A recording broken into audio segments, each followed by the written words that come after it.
Here we have the Bissell Hard Floor Expert.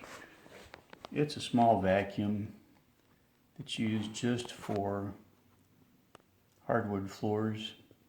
So if you just got tile or this laminate flooring, something like that, it's perfect for what you want to do.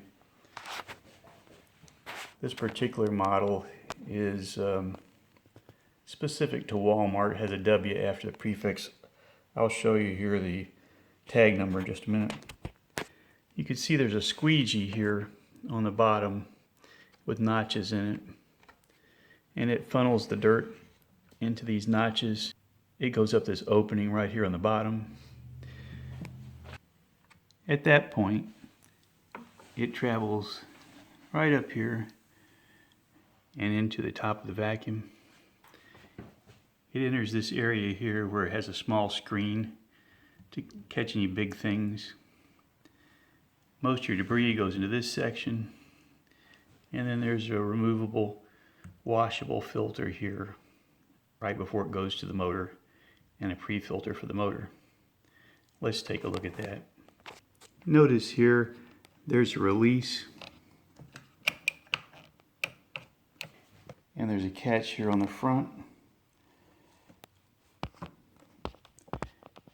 that will keep this end unit on.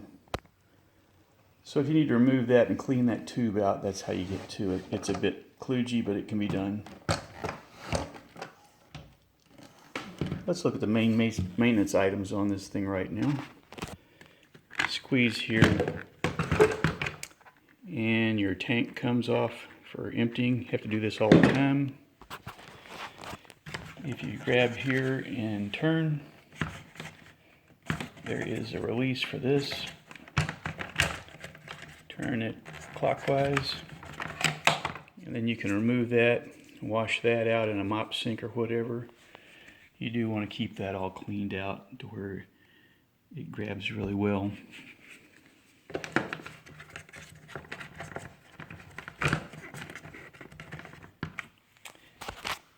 This one you just lift out.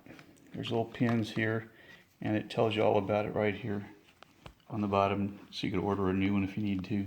So you just pull it straight out.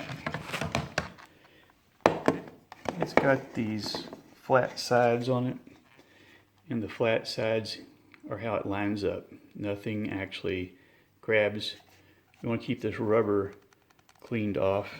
And down inside of here you can see that there is a foam filter down here that you can remove. You can replace this. You need to wash it out every time that you do a full maintenance on it. But you can replace that, or you can even order a new one if you need to. This is the motor pre-filter.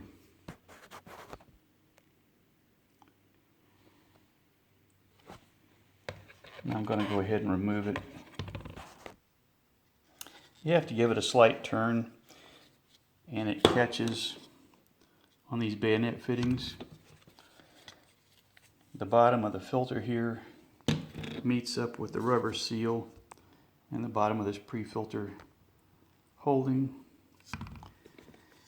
And these things get clogged up, and when they do, you've absolutely got no air coming through the vacuum at that point. So if there's something wrong with your vacuum, it's usually this filter that needs to be cleaned out. And this filter, like most of these attachments, has a bayonet fitting on it here. So you do a partial turn and it pops right off. This filter's clean. But if your filter was dirty, you'd wash it off in a mop sink, clean it real good, and let it dry for days until the thing gets completely bone dry. And then it's ready to go back together. So attach the pre-filter to the base and turn slightly clockwise to attach it. Then it's going to fit into the holder here. Get your pre-filter inserted and in place. And then simply line the filter up, the filter housing up, and drop it into place so your pre-filter is now ready to go. At this point, all we need to do is grab the two sides and put it in like that.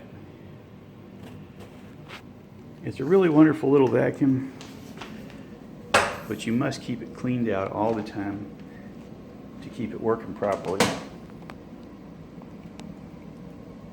And it'll serve you well. Power button's over here on the side.